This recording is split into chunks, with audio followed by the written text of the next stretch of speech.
Šiestý deň experti analyzujú každý centimeter vraku lietadla, ktoré spadlo v púšti na Sinajskom poloostrove. Americké spravodajské služby naznačujú, že Airbus ruskej spoločnosti Metrojet zničila nálož. Bombu na palubu podľa nich mohol prepašovať komplic, zamestnanec letiska v Šarm el-Šejku. Mohol to byť niekto z personálu, ktorý pomáha s prípravou stroja pred odletom, alebo niekto zo zamestnancov, ktorí manipulujú s batožinou. Komplica podľa zdrojov z Pentagonu mohol najať Islamský štát alebo nejaká jeho spriateľená organizácia. Ide o silné podozrenie, nie o konečný záver. Priamy dôkaz o existencii bomby na palube zatiaľ v troskách nenašli. Podozrenie Američanov ale zdieľajú aj Briti. Máme závažné podozrenie, že haváriu spôsobila nálož na palube lietadla.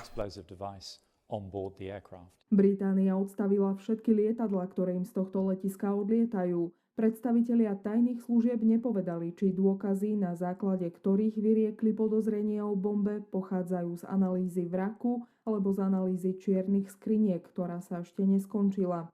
Nikto ale stále nevylučuje ani možnosť, že lietadlo zničila technická porucha.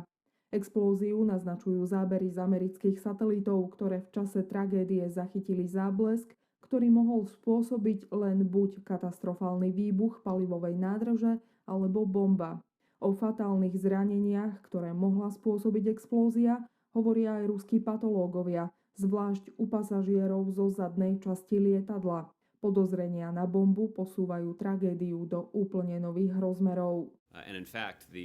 Máme veľký záujem zistiť, čo presne sa stalo. V tejto chvíli ale žiadna z leteckých spoločností, ktoré lietajú zo Šarm el-Šejku, nepristáva na území Spojených štátov. Ak niekto z personálu letiska bol schopný prepašovať bombu na palubu, zmení to uhol pohľadu na bezpečnosť lietania v celom tomto regióne. Americké aerolinky už dlho nasledujú varovanie, že sa majú tejto oblasti vyhýbať. Nelietajú na ani ponad Sinajský poloostrov.